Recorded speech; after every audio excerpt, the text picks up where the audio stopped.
आज या ठिकाणी आमच्या व्याख्यानाचा जो विषय आहे तो विषय आहे गुलामगिरीची बंधने तोडणारी पहिली विद्यार्थिनी क्रांतिज्योती मुक्ता साळवे।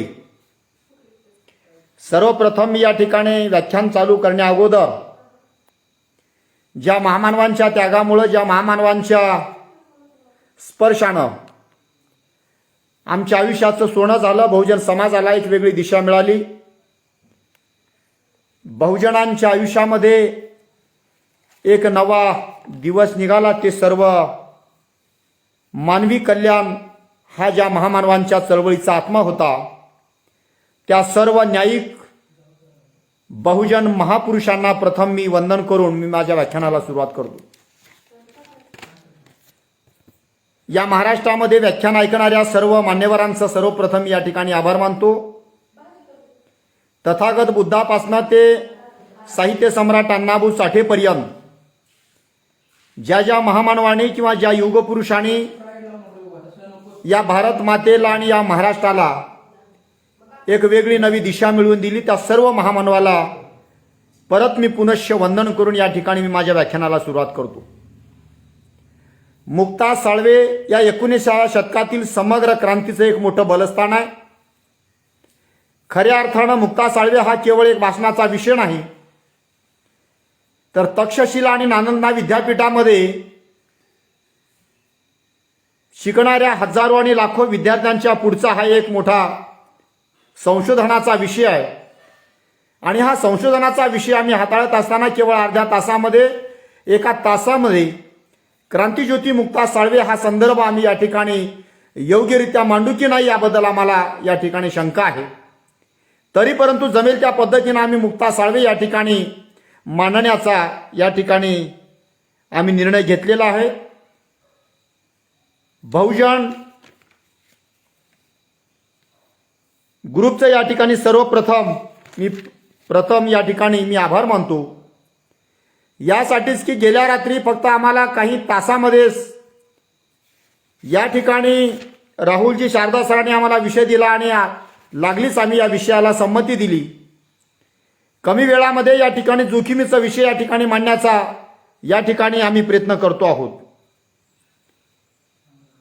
ज्या महाराष्ट्रामध्ये छत्रपती शिवाजी राजे जन्मले, माझी जाऊसाहेब जन्मल्या, ज्या महाराष्ट्रामध्ये महात्मा ज्योतिबा फुले जन्मले, सावित्रीबाई जन्मल्या, ज्या महाराष्ट्रामध्ये संत गाडगेबाबा जन्मले, ज्या महाराष्ट्रामध्ये राजर्षी शाहू महाराज जन्मले, ही महाराष्ट्रातली माती या सर्व महामानवांच्या कार्याने विचाराने पूर्ण झालेली ही माती आहे। म्हणून या मातीला प्रथम आम्हाला वंदन करणं अत्यंत महत्वाचं, कारण छत्रपती शिवरायाच्या, बाबासाहेब आंबेडकरांच्या या महाराष्ट्रामध्ये महान साहित्यिक साहित्य सम्राट अण्णाभाऊ साठे कवन गात असताना प्रथम मायबू चरणा, प्रथम शिवबा चरणा समरुणी गातो कवना हा विषय यांनी पुढे मांडला। कारण अण्णाभाऊला ही माहीत होतं की माझ्या गुरुनी आणि माझ्या गुरुच्या गुरुनी या महाराष्ट्रातल्या सर्व महामानवाला, या महाराष्ट्रातल्या मातीला वंदन केलं, या महाराष्ट्रातल्या कोणत्याही देव आणि धर्माला वंदन केलं नाही। म्हणून साहित्य सम्राट अण्णाभाऊ साठे, विज्ञानवादी अण्णाभाऊ साठेनं देखील या देशातल्या कोणत्याही देव आणि धर्माला आपलं कवन अर्पण केलं नाहीत, तर या महाराष्ट्राच्या मातीला, या देशाच्या मातीला, भारत मातीला आणि छत्रपती शिवरायाला वंदन करून, बाबासाहेबांना वंदन करून या ठिकाणी कवनाला सुरुवात केली। म्हणून 5 सप्टेंबर 1840 रोजी शिवजीला जी कन्या झाली त्या कन्येचं नाव होतं मुक्ता साळवे। आणि ही मुक्ता साळवे ही दुसरी तिसरी कोणी नसून क्रांतिगुरु लहुजी साळवेची ती पुतणी होती। आता महाराष्ट्राला हा प्रश्न पडेल की महाराष्ट्रामध्ये जन्मलेली क्रांतिज्योती मुक्ता साळवे आणि क्रांतिगुरु लहुजी साळवे यांचं नातं काय आहे? क्रांतिज्योती मुक्ता साळवेला जन्मून आज 182 वर्ष झाली आणि या ठिकाणी समग्र क्रांतीचा विषय हाताळत असताना बहुजन संघटक पुणे यांनी सर्वात मोठा निर्णय घेतला की महानायिका विशेष सदराखाली महाराष्ट्रामध्ये होऊन गेलेल्या ज्या ज्या काही नायिका आहेत, या नायिकावर प्रकाश टाकणं हा सर्वात मोठा धाडसी निर्णय घेतला। म्हणून सर्वप्रथम या ठिकाणी मी बहुजन संघटकचा मी या ठिकाणी आभारी आहे। 1 जानेवारी 1848 ला भारतात पहिली मुलींची शाळा निघाली आणि तीही सनातनी पुण्याच्या भिडेवाड्यात. त्या भिडेवाड्यात निघालेल्या शाळेमध्ये ब्राह्मणाच्या 4 मुली, मराठा समाजाची 1 आणि धनगराची 1 होती. असा 6 मुलांचा लवाजमा घेऊन महात्मा ज्योतिबा फुले आणि धर्मपत्नी सावित्रीमाईनं हा संसार सुरू केला.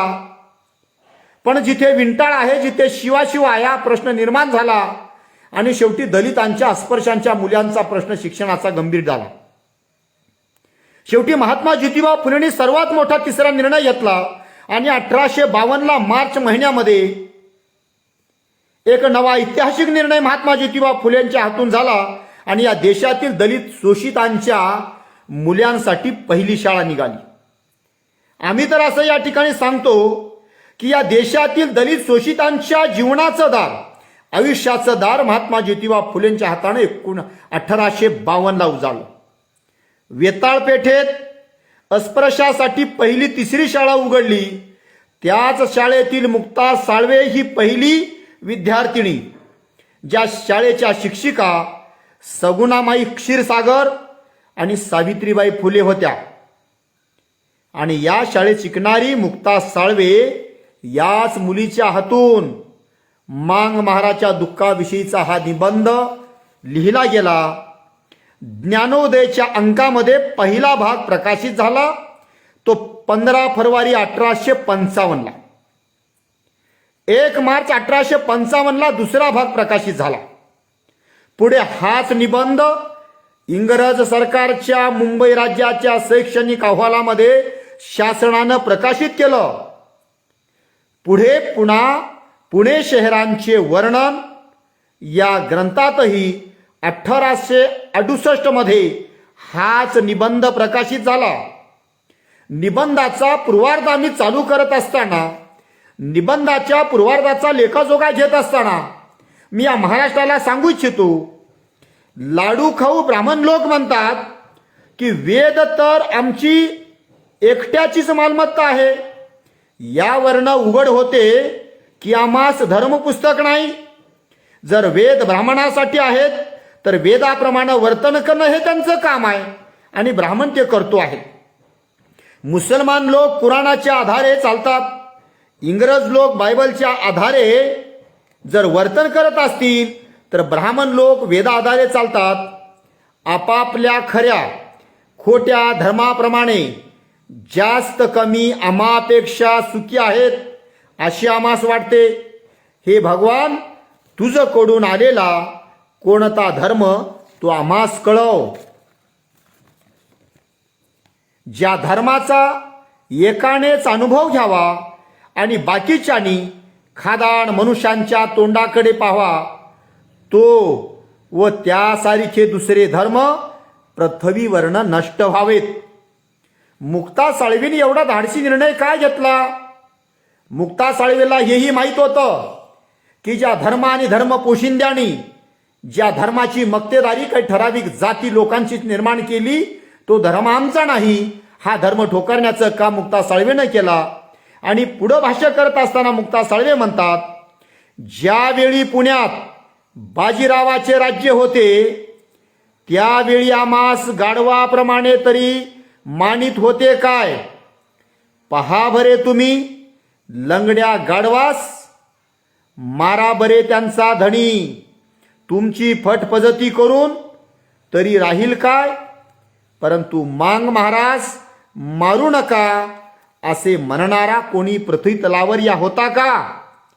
त्या समयी मांग अथवा महार यातून कोणी तालीमखान्या पडून गेला असता गुलटेकडीच्या माळावर त्यांच्या शरीराचा चेंडू आणि तलवारीचा दांडू करून खेळ खेळला जाई.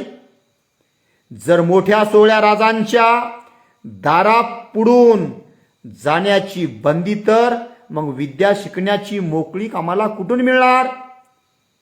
ज्या दुसऱ्या बाजीरावांच्या पुण्याच्या शनिवार वाड्या पडून एखादा मांगाचा आणि महाराचा जर मुलगा गेला तर याच मुलाला गोलटीकडीच्या माळावरती नेऊन या लेकरांच्या शरीरांचा चेंडू आणि तलवारीचा दांडू करून खेळण्याचा खेळ जर या ठिकाणी अमानवी समाज व्यवस्था आणि ही बदमाश चांडाळ व्यवस्था जर करत असेल तर त्या कालावधीमध्ये याच दलित अस्पृश्य आदिवासी लेकरांना शिक्षणाचं भान येईल कुठून आणि यांना शिक्षण मिळेल कुठून? एखादा जर मांगानी महाराजचा मुलगा पुण्याच्या शनिवार वाड्या पडून जर जायचं झालं तर या ठिकाणी त्यांनी वेळ ठरवून दिली घ्यायची.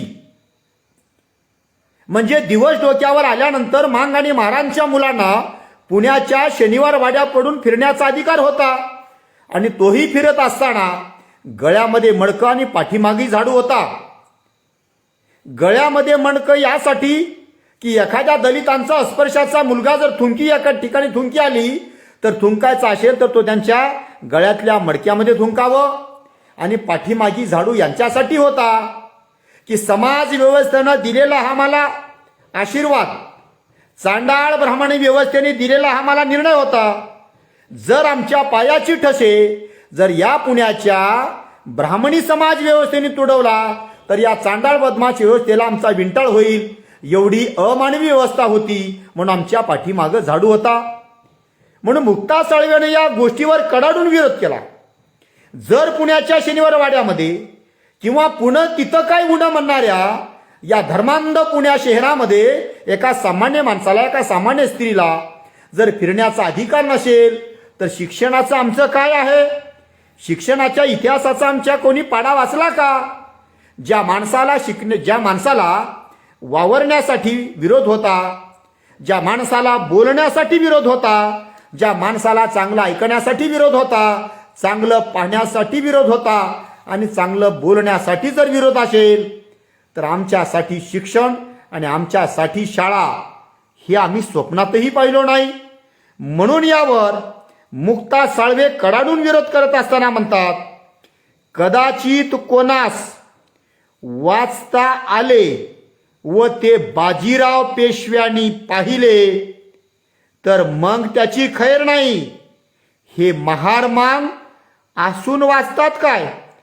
तर मग ब्राह्मणांनी का त्यास दप्तर आणि दारांचे काम देऊन त्यांच्याऐवजी धोकट्या बगलेत मारून विद्वांच्या हजामती करायचा आम्ही काय असे बोलून तो त्या लोकांना शिक्षा द्यायचा. म्हणजे या लोकांची मजलच एवढी मोठी होती की त्या मजलेची कल्पना करणेही आमच्या आणि तुम्हाला शक्य नाही.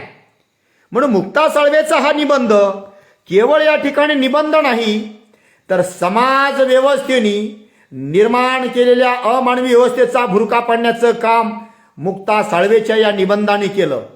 मुक्ता साळवेचा हा निबंध केवळ निबंध नाही तर या समाज व्यवस्थेचं एक वेगळं चित्र या महाराष्ट्राला, या देशाला उघड करणारा हा तो एक खूप मोठा सिद्धांत होता. मुक्ता साळवेचा हा निबंध केवळ निबंध नाही तर आंबेडकरी चळवळीचं ते खूप मोठं रसायन होतं. मुक्ता साळवेचा हा निबंध केवळ निबंध नाही तर आंबेडकरी चळवळीला मिळणारी ती एक मोठी ऊर्जा होती. म्हणून पुढे या ठिकाणी मुक्ता साळवे म्हणतात, पंडित हो, तुमचे स्वार्थी अप्पलपोटे पांडित्य पूजेसहित एकीकडे गुंडाळून ठेवा आणि मी सांगते याकडे थोडं जाणीवपूर्वक कान द्या. ज्या वेळेस आमच्यातल्या स्त्रिया बाळांत होतात त्यावेळेस त्यांच्या घरावर छप्पर देखील नाही. धरणी माता ही त्यांच्यासाठी गादी होती तर हे आकाश त्यांच्यासाठी छत होतं. म्हणून तर या बहुजन समाजातल्या दलित लोकांच्या महिलांना हिव, पाऊस, वारा यांच्या उपद्रवामुळे त्यास किती दुःख होत असेल बरे. म्हणून या ठिकाणी ज्या काही समाज व्यवस्थेने या देशातल्या उपेक्षित दलित आणि आदिवासी लोकांसाठी वेगळं जगणं आणि या समाज व्यवस्थेत जीवन जगणाऱ्या उच्चभ्रू माणसासाठी वेगळं जीवन आणि वेगळं जगणं होतं, याचा संदर्भ देत असताना मुक्ता साळवे एका वेगळ्या अँगलमधून पुढे बोलतात आम्ही त्याचा दाखला देत असताना वेगळ्या संदर्भातली भूमिका आम्ही मांडतो. म्हणजे या महाराष्ट्रामध्ये या देशामध्ये जन्मलेला एक श्रीमंत माणूस, टाटा बिर्ला धीरूभाई अंबानी स्टीलवाल्या कंपनीचे मालक यांची लेकरं किंवा यांच्या बायका जेव्हा बाळांत होतात तेव्हा बाळांत झालेलं त्यांना हेही कळत नाही की सूर्य पूर्वेकडून निघतोय की पश्चिमेकडून निघतोय. आणि रेगलूंच्या गादीवर जन्मलेल्या लेकरालाही माहीत नाही की सूर्य पूर्वेकडून निघतोय की पश्चिमेकडून निघतोय. सूर्याची कल्पना नसणाऱ्या आणि चंद्राची कल्पना नसणाऱ्या श्रीमंत उच्चभ्रू लेकरांना रेगलूंच्या गादीवर जगता जगता या व्यक्तीचे 50-60 वर्षे कधी निघून जातात माहीत नाही. तुपाबरोबर ब्रेड खाणारा हा उच्चभ्रू माणूस गादीवर जन्मतो आणि गादीवरच मरतोय. आणि मृत्यू समय देखील हा चंदनाच्या तिरडीमध्ये आणि चंदनाच्या लाकडामध्ये जळतोय आणि तुपभर एका पिपभर तुपामध्ये जळतोय. आणि दुसऱ्या बाजूला या देशातल्या बहुजन दलित समाजाचं लेकरू, ज्या लेकराला ऊन पाऊस थंडी वारा काय आहे माहीत नाही, जे लेकरू उन्हा ताणामध्ये जन्मतं, झोपडीमध्ये जन्मतं आणि जन्मल्यानंतर त्याचं उभं आयुष्य हे उन्हामध्येच करपतं. माझा दलित माणूस जेव्हा मृत्यू पावतो तेव्हा या दलित माणसाला मृत्यू समय देखील तिरडीसाठी लाकडं मिळत नाहीत आणि मिळाले तेही पोटभर मिळत नाहीत. म्हणून माझा दलित एखादा माणूस, एखादा माझा दलित मुलगा हा तिरडीवर जात असताना देखील अर्ध्या पोटानंच तिरडीवर जातो. याचं चित्रण या ठिकाणी सांगत असताना मुक्ता साळवेच्या संदर्भामध्ये उदाहरण द्यायचं जर झालं तर दलिताचा मुलगा जन्मताना देखील अर्धपोटी जन्मतो, जीवन जगत असताना अर्धपोटी जन्मतो. आयुष्यभर त्यांनी पोटभर कधी आपल्या पोटाला अन्न खाल्ला नाही आणि मृत्यू समय देखील तो अर्ध्या पोटानंच मृत्यू पावतो. परंतु मृत्यूपोटी देखील तो माणूस पोटभर लाकडामध्ये देखील त्याला भडागणी दिली जात नाही. जसं पोटाला पोटभर अन्न मिळालं नाही तसं मृत्यू समय देखील त्याच्या तिरडीला पोटभर लाकडं मिळाले नाहीत. याचा संदर्भ आणि दाखला देत असताना मुक्ता साळवे आपल्या निबंधामधून दाखला देतात आणि त्यांनी सांगतात की या देशातल्या श्रीमंत आणि उच्चभ्रू लोकांच्या महिला जेव्हा रेगलूंच्या गादीवर एखाद्या लेकराला जन्म देतात तेव्हा या बायकांना कोणताच रोग होत नाही. पण बाबांनो, माझ्या महिला जेव्हा या ठिकाणी बाळात होतात तेव्हा माझ्या झोपडीला छत राहत नाही आणि जे काही ऊन पाऊस थंडी वारा जे काही गारा पडतात त्या सर्व माझ्या महिला झेलत असताना माझ्या महिलांना किती व्यथा सहन कराव्या लागतात याचा संदर्भ देत असताना मुक्ता साळवे या समाज व्यवस्थेला ठोकर देऊन सांगतात की बाबांनो, ही समाज व्यवस्था किती दिवस चालायची. एका बाजूला सापाला दूध पाजवणारी व्यवस्था, एका बाजूला मुंगीला साखर घालणारी व्यवस्था, एका बाजूला तर दुसऱ्या बाजूला दलिताला पोटभर पाणी पिऊ न देणारी ही व्यवस्था. या समाज व्यवस्थेचं भडीमार चित्रण मुक्ता साळवेंनी आपल्या या ग्रंथामधनं या महाराष्ट्राला आणि या देशांच्या पुढे आणून दिली. तरी परंतु ही अमानवी समाज व्यवस्था मुक्ताच्या या ग्रंथाला किंवा मुक्ताच्या निबंधाकडे त्यांनी गांभीर्यानं घेतलं नाही. केवळ समाज व्यवस्था घेतली नाही हे जरी खरं असलं तर या महाराष्ट्रातलं सरकार आणि या देशातलं सरकार तरी या मुक्ता साळवेच्या निबंधाकडे गांभीर्यानं पाहणं हे आमच्यासाठी आणि बहुजनासाठी लाख मोलाचं आहे. म्हणून या सर्व गोष्टीचा संदर्भ देत असताना आम्ही एक गोष्ट या ठिकाणी आम्ही जाणीवपूर्वक सांगणार आहोत की मुक्ता साळवेचा हा निबंध पहिल्या पर्वातला ही क्रांतीज्योती मुक्ता साळवे सांगते की आम्हास या धर्मव्यवस्थेने धर्मबंदी केली, या समाज व्यवस्थेने आम्हाला विद्याबंदी केली, या समाज व्यवस्थेने आम्हाला अर्थबंदी केली, या समाज व्यवस्थेने आम्हाला जर सामाजिक बंदी केली असेल तर आमच्या दलित समाजाचा उद्धार कसा व्हायचा. आमच्या दलित समाजाचा उद्धार तेव्हाच होईल की जेव्हा आमच्या माणसाची धर्मबंदी उठवली जाईल. आमच्या दलित समाजाचा उद्धार तेव्हाच होऊ शकेल की जेव्हा आमच्या दलित समाजाची अर्थबंदी उठेल. जेव्हा आमच्या दलित समाजाचा उद्धार तेव्हाच होईल जेव्हा आमच्या समाजाची सामाजिक बंदी उठेल, जेव्हा आमच्या समाजाचा उद्धार तेव्हाच होईल जेव्हा आमच्या समाज व्यवस्थेची विद्याबंदी उठेल. परंतु या समाज व्यवस्थेने ना आम्हाला धर्माची दारं खुली केली, ना या समाज व्यवस्थेने आम्हाला अर्थसत्तेची दारं खुली केली, ना या समाज व्यवस्थेने आम्हाला सामाजिक बंधनाची दारे खुली केली, ना या समाज व्यवस्थेने ज्ञानाची आणि विद्येची दारं खुली केली. त्यामुळे हजारो वर्ष आणि हजारो पिढ्या सुताराच्या नायावर जसं लाकूड पडून कुजून जावं तशीच अवस्था या देशातल्या माझ्या दलित बांधवांची झाली. आणि हजारो वर्ष माझा दलित बांधव या देशामध्ये कुजत या ठिकाणी पडला. माझ्या समाजाला वाळव्या लागल्या आणि वाळव्या लागल्या नाही एवढ्यावर थांबला नाही तर माझा समाज कुजून मेला, परंतु माझ्या समाजाचा उद्धार झाला नाही. आमचं व्याख्यान ऐकत असताना महाराष्ट्रातील काही बुद्धिजीवी लोक सवर्णाची अशी म्हणत असतील की प्राध्यापक शिवाजीराव देवनाळे छत्रपती शिवाजी महाराजांचा वारसा पुढे नेणारा, तथागताचा वारसा नेणारा, तुकोबाचा वारसा नेणारा हा मराठमोळा शिवाजीराव देवनाळे आज जुन्या काही संकल्पना उकरून काढून आज काय साध्य करणार आहे. आज दलितांना शिक्षणाची दारं खुली झाली. दलितांना खूप मोठ्या प्रमाणात केंद्र सरकार आणि महाराष्ट्र सरकार सोयी सवलती देतो. आज या ठिकाणी दलितांच्या विद्यार्थ्यांसाठी, दलितांच्या मुलासाठी मोठमोठे वसतिगृह आहेत. दलितांच्या मुलांनी मुलीसाठी राजर्षी शाहू महाराजांची शिष्यवृत्ती उपलब्ध झाली. आज महाराष्ट्रातला गल्ली बोळातला दलितांचा मुलगा आज युकेला जातो आहे, अमेरिकेला जातो आहे, रशियाला जातो आहे, जर्मनीला जातो आहे, डेन्मार्कला जातो आहे. मग आता प्राध्यापक शिवाजीराव देवनाळे आता हे मागलचं काय उकरून काढत आहेत. एवढ्या मोठ्या सोयी आणि सवलती आता मिळत असताना दलितांच्या लेकरला त्यांनी सांगावं मोठ्या प्रमाणात तुम्ही शिका, मोठ्या प्रमाणात तुम्ही संघटित व्हा आणि संघर्ष करा.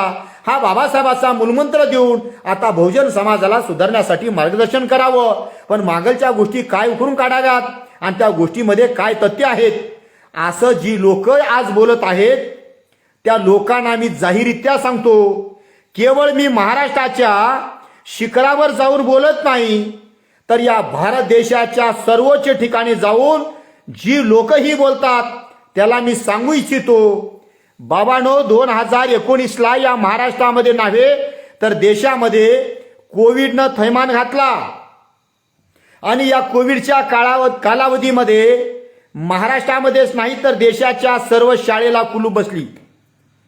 1 वर्ष या देशामध्ये कोविडमुळे शाळा बंद झाल्या, कारखाने बंद झाली आणि सर्व समाज व्यवस्था ठप्प झाली. तेव्हा लोकांची ओरड झाली की अख्ख्या पिढीचं आमच्या वाटोळं झालं. बाबांनो 1 वर्ष या महाराष्ट्रामध्ये आणि देशामध्ये लॉकडाऊन झालं तर एका पिढीचं बर्बाद झालं असं म्हणून ओरडता. हजारो पिढ्या या देशामध्ये दलितांना ज्ञानबंदी होती. हजारो वर्ष या देशामध्ये या दलितांना धर्मव्यवस्थेची दारे बंद होती. हजारो पिढ्या या दलितांना समाज व्यवस्थेची दारे बंद होती. हजारो पिढ्या या देशातल्या दलितांना जर समजा अर्थव्यवस्थेची दारे बंद असतील तर या दलितांच्या किती पिढ्या गारद झाल्या याचं सिंहावलोकन आता दुसरं कोणीही करणार नाही. म्हणून चांडाळ चौकटी करणाऱ्या धर्मांध लोकांना मी सांगू इच्छितो की तुमच्याच हातानं धर्मबंदी झाल्यामुळं, तुमच्याच हातानं अर्थबंदी झाल्यामुळं, तुमच्याच हातानं सामाजिक बंदी झाल्यामुळं आणि तुमच्याच हातानं ज्ञान आणि शिक्षणाची दारं बंद झाल्यामुळं या देशातल्या पूर्वाश्रमीच्या मूलनिवासी दलित समाजाच्या हजारो पिढ्या उद्ध्वस्त झाल्या. त्या बाबतीत आता आम्हाला भरून कुणालाही काढता येणार नाही. छत्रपती शिवाजी महाराजांच्या विचाराचा, तुकोबाच्या विचाराचा, सिद्धार्थ गौतम बुद्धाच्या विचाराचा, चारवांकाच्या विचाराचा, बाबासाहेबांच्या विचाराचा, संत गाडगेबाबाच्या विचाराचा, अण्णाभाऊच्या विचाराचा, ज्योतीच्या विचाराचा, शाहू महाराजांच्या विचाराचा, कर्मवीर भाऊराव पाटलाच्या विचाराचा जरी मी पाईक असलो तरीही मला ही झीज भरून काढता येणार नाही. हजारो पिढ्याचं झालेलं नुकसान तुम्हाला 2 वर्षात, 4 वर्षात, 10 वर्षात कदापि भरून काढता येणार नाही. एवढं मोठं दलितांचं नुकसान झालं. ते नुकसान कुणालाही भरून काढता येणार नाही. ते भरून काढण्यासाठी परत आम्हाला महामानवांच्या विचाराचं सिंहावलोकन आम्हाला करावं लागेल.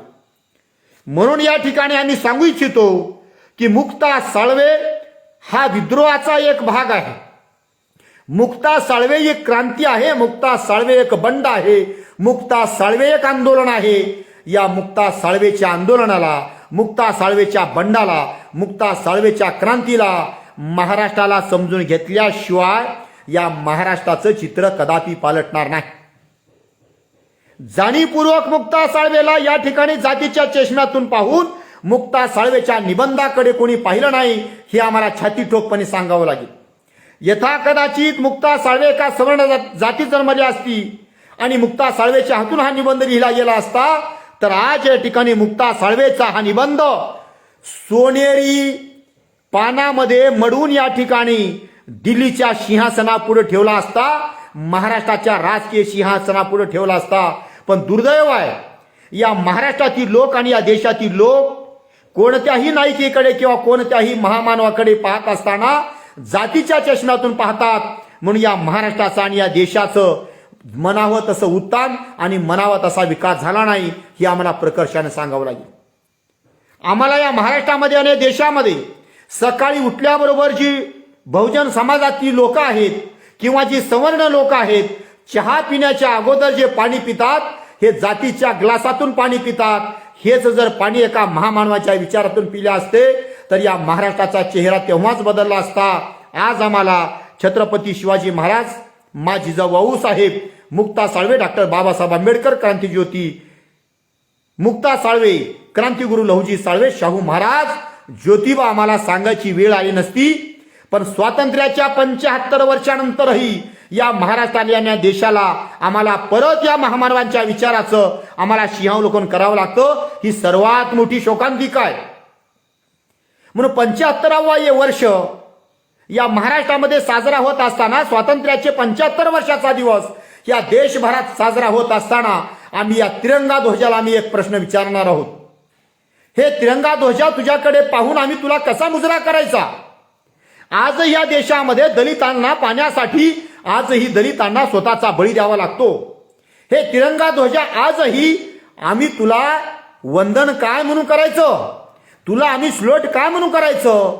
एका बाजूला दिल्लीच्या सिंहासनावर तू फडकत असताना, दिल्लीच्या लाल किल्ल्यावर तू फडकत असताना एका बाजूला तू फडकतोस आणि दुसऱ्या बाजूला याच देशामध्ये जसा तू कपडा आहेस तसाच माझ्या मातेच्या अंगावरती कपडा असतो. आणि आज या महाराष्ट्रामध्ये जसा तुझा कपडा आहे तसाच माझ्या मातेवरचा कपडा बाजूला सारून माझ्या माय मातेवर आजही बलात्कार होतात.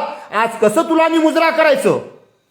आज या स्वातंत्र्याचा 75वा दिवस आम्ही पुण्या स्वाभिमानानं साजरा करायचं. आज या महाराष्ट्रामध्ये दिवसागणित बलात्कार, दिवसागणित खून होतोय. आज या महाराष्ट्रामध्ये आजही सामान्यातल्या सामान्य माणसाला शिलिंगच्या जमिनीवरनं खून होतो. रक्तामध्ये हा तिरंगा ध्वज बुडवला जातो. म्हणून आम्ही राजा तुला कसा आम्ही मुजरा घालायचा? हा सर्वात मोठा प्रश्न आमच्या पुढे आहे. आम्ही हा प्रश्न तुला विचारत असताना तळमळीनं प्रश्न विचारतोय. या स्वातंत्र्याला आम्ही प्रश्न विचारतोय, ज्या स्वातंत्र्यासाठी या देशातल्या बहुजनाला बळी द्यावा लागला, स्वातंत्र्यासाठी या देशातल्या दलितांना आपल्या रक्तामध्ये या तिरंगा ध्वजाला न्हावून काढावं लागलं. पण या तिरंगा ध्वजालाही माहीत नाही की माझ्या तिरंगा ध्वज फडकण्यासाठी या देशातल्या गावकुसाच्या बाहेर वडाच्या झाडाखाली 3 दोंड्याची चुल करून राहणाऱ्या एका दलितांचंही खून माझ्या तिरंगासाठी कामी आलं. एका बहुजनाचं खून माझ्या कामी आलं. एका आदिवासीचं खून माझ्यासाठी कामी आलं. हेही तिरंगा ध्वजाला विसर पडला. म्हणून तिरंगा ध्वजा तूच आता बोलला पाहिजेत की या देशाचा तिरंगा ध्वज फडकण्यासाठी या देशातल्या उपेक्षित आदिवासी, अस्पृश्य महिला आणि पुरुषांना देखील या ठिकाणी कामी यावं लागलं. हे तुलाच आता या महाराष्ट्राला बोलावं लागेल. तुलाच या दिल्लीच्या सिंहासनाला बोलावं लागेल आणि तुलाच आमच्या प्रश्नाची उत्तरं द्यावी लागतील. म्हणून मुक्ता साळवेचा निबंध आणि मुक्ता साळवेच्या क्रांतीचा लेखाजोखा तुमच्या पुढे घेत असताना या ठिकाणी दुसऱ्या भागाचा आणि उत्तरार्धाचा देखील आम्हाला या ठिकाणी समारोप करावा लागेल. शूरपणा दाखवणारे व घरात उंदीर मारणारे असे गोखले, आपटे, त्र्यंबकजी, आंधळा पानसरा, काळा, बोहार इत्यादी हे निरर्थक लोक मांग महारावर स्वाऱ्या घालून विहिरीमध्ये भरतात. गरोदर बायकासही देहांताची शिक्षा देतात ते इंग्रजाच्या राज्यामुळे आता बंद झालं.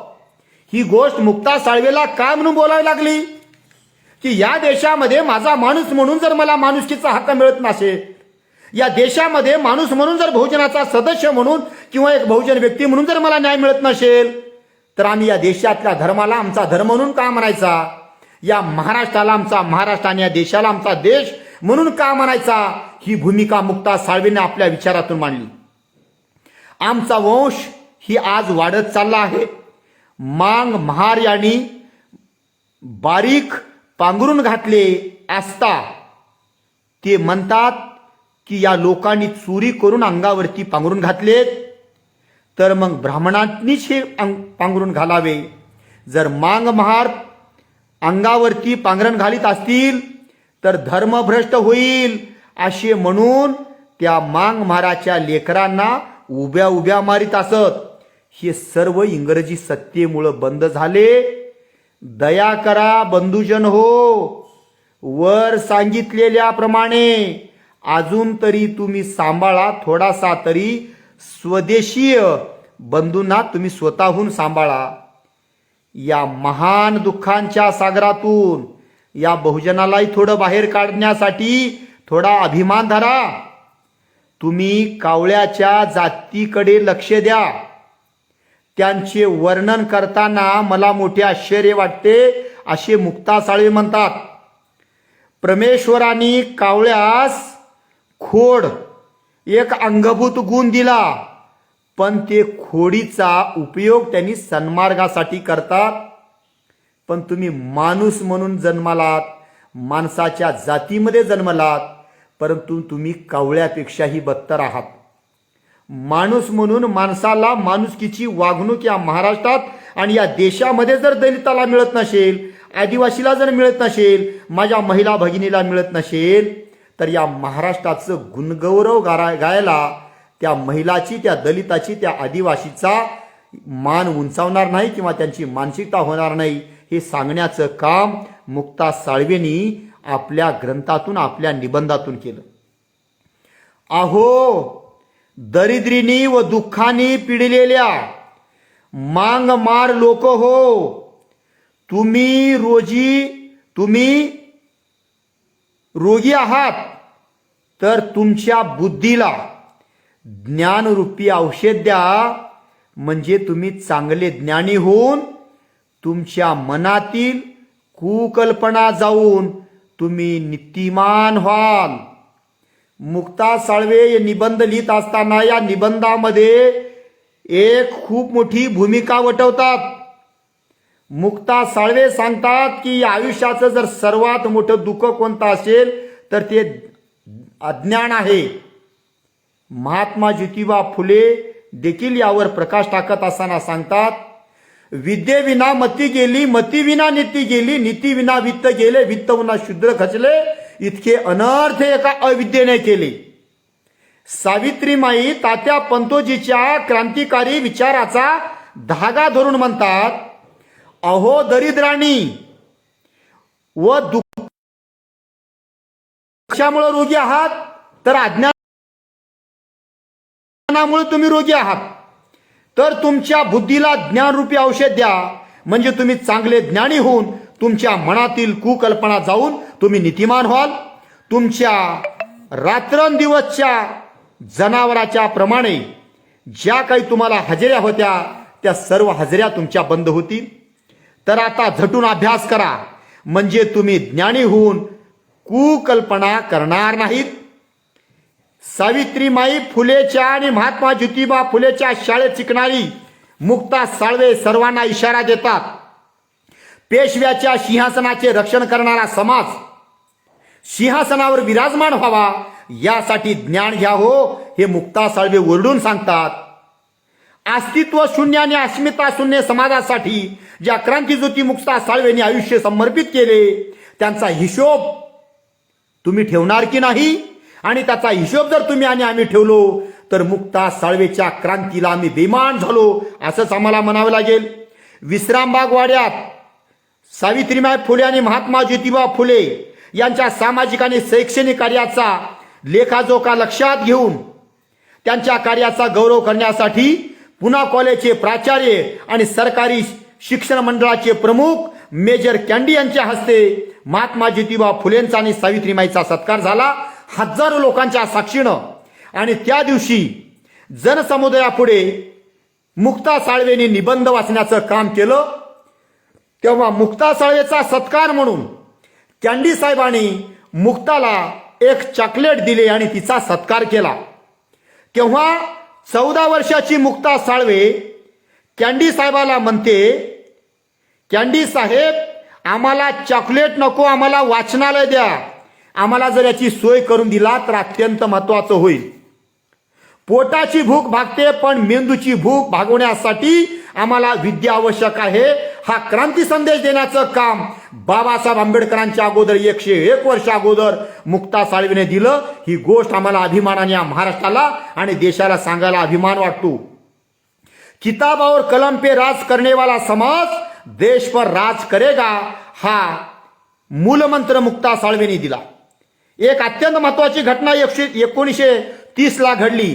मद्रास कोर्टाने एक निर्वाळा दिला आणि निर्वाळा असा होता की शिक्षण सामान्य जनतेच्या नैतिक आणि बौद्धिक उन्नतीच्या प्रक्रियेचं खूप मोठं योगदान आहे.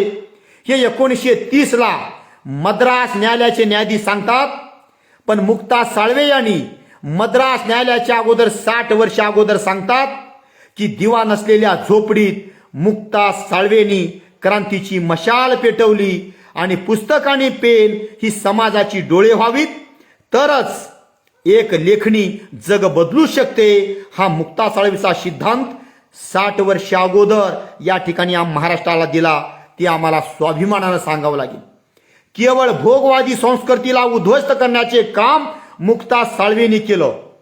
ज्या धर्मग्रंथाने दलित आदिवासी महिलांच्या आयुष्याची होळी केली त्या मनुस्मृतीचं धन 25 डिसेंबर 1927 ला डॉक्टर बाबासाहेब आंबेडकरांनी या ठिकाणी रायगडाच्या पायथ्याशी केलं.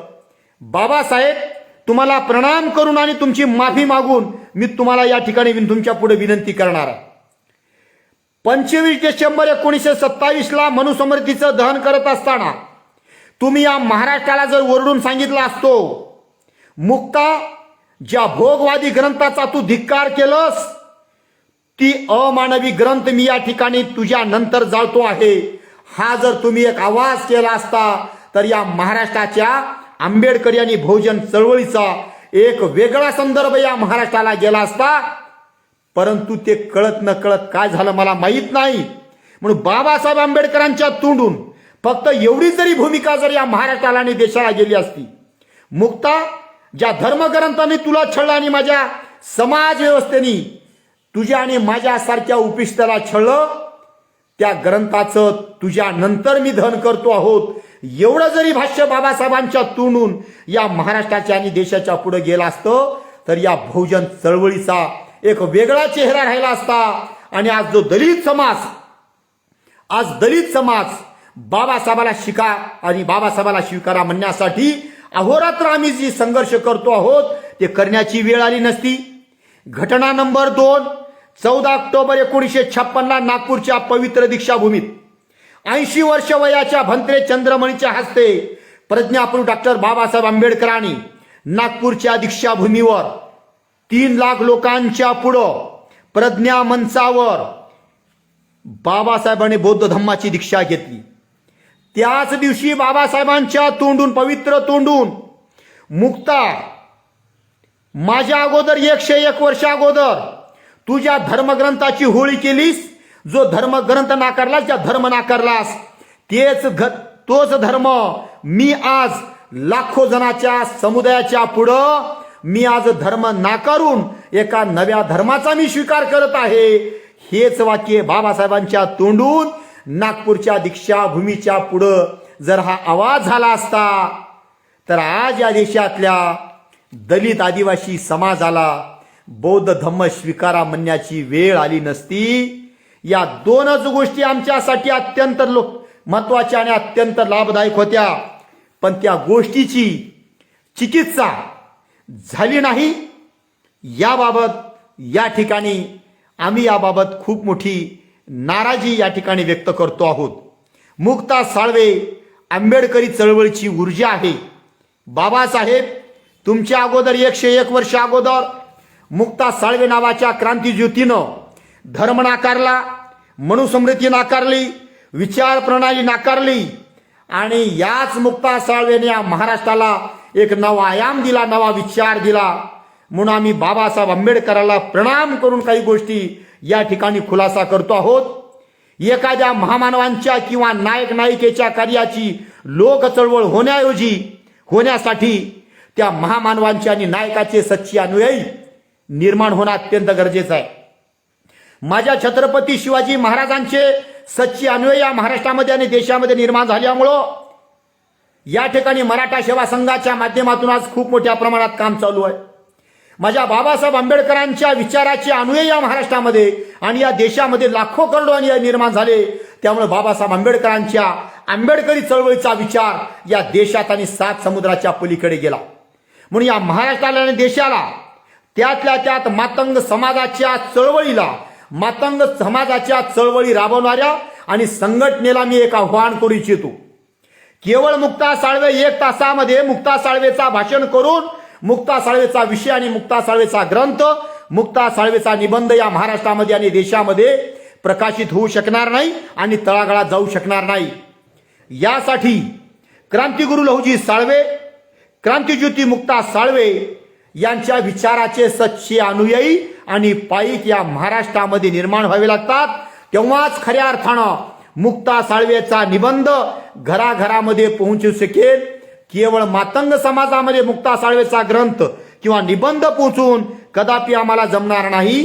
हा मुक्ता साळवेचा निबंध मराठा सेवा संघाच्या दारात गेला पाहिजे. हा मुक्ता साळवेचा निबंध आदिवासी पाड्यावरती गेला पाहिजे. मुक्ता साळवेचा हा निबंध बहुजन समाजामध्ये काम करणाऱ्या ओबीसी समाजापर्यंत गेला पाहिजे. मुक्ता साळवेचा हा निबंध या सामाजिक परिवर्तनाची सनद म्हणून आंबेडकरी चळवळीमध्ये गेला पाहिजे. तेव्हा खऱ्या अर्थानं या महाराष्ट्राचे चित्र बदलेल. अन्यथा महाराष्ट्राचं चित्र बदलणार नाही आणि मातंग समाजाचा उद्धार होणार नाही. म्हणून मुक्ता साळवेचा हा निबंध या आंबेडकरी चळवळीचा आणि बहुजन चळवळीचं या ठिकाणी एक संदर्भ ग्रंथ आणि आंबेडकरी चळवळ आणि मुक्ता साळवेचा निबंध हातामध्ये हात ज्या दिवशी घालून या महाराष्ट्रामध्ये सामाजिक परिवर्तनाचं काम करायला तयार होतील, त्याच दिवशी या महाराष्ट्रामध्ये बहुजन चळवळीला एक वेगळं बाळसं येईल आणि आंबेडकरी चळवळीला वेगळ्या प्रमाणात, मोठ्या प्रमाणात बाळसं येईल. क्रांतिज्योती मुक्ता साळवेच्या कार्याचं लोक चळवळीत रूपांतर झालं नाही. त्याच्या पाठीमागची कारणं अनंत आहेत. क्रांतिगुरू लहुजी साळवे यांच्या सामाजिक आणि शैक्षणिक कार्याचं लोक चळवळीत रूपांतर जर व्हायचं असेल तर खऱ्या अर्थानं आम्हाला आता मोठ्या प्रमाणात मुक्ता साळवेचा हा निबंध केवळ पुस्तकामध्ये निबंध न ठेवता यांचं एक लोक चळवळ बनली पाहिजे. ही लोक चळवळ बनण्यासाठी आम्हाला सर्व बहुजन समाजातील बुद्धिमान लोक, विचारवंत लोक यांच्या आम्हाला बैठका घ्यावा लागेल. त्यांच्यापर्यंत मुक्ता साळवेचा निबंध आम्हाला नेऊन सोडावा लागेल आणि मुक्ता साळवेंच्या निबंधामुळं महाराष्ट्रातल्या राजकारण, समाजकारण, अर्थकारण, शैक्षणिक आणि धार्मिक बाबतीत कोणतं परिवर्तन होणार आहे आणि ते परिवर्तन होण्यासाठी मुक्ता साळवेचा निबंध आमच्यासाठी किती लाभदायक आहे हे जोपर्यंत आम्हाला या लोकांना सांगण्यासाठी आम्ही यशस्वी होणार नाही तोपर्यंत खऱ्या अर्थानं आम्ही मुक्ता साळवेच्या निबंधाला न्याय दिलो असं होणार नाही. म्हणून मी जाता जाता या महाराष्ट्राला, या देशाला आणि त्यातल्या त्यात मला हे व्याख्यान आज देण्यासाठी ज्या बहुजन संघटक पुणेनं मला जे योगदान दिलं किंवा जी संधी दिली त्या सर्वांचा मी आभार मानून या ठिकाणी माझं लावत असलेले व्याख्यान या ठिकाणी थांबवतो. धन्यवाद. जय जिजाऊ, जय ज्योती, जय शिवराय.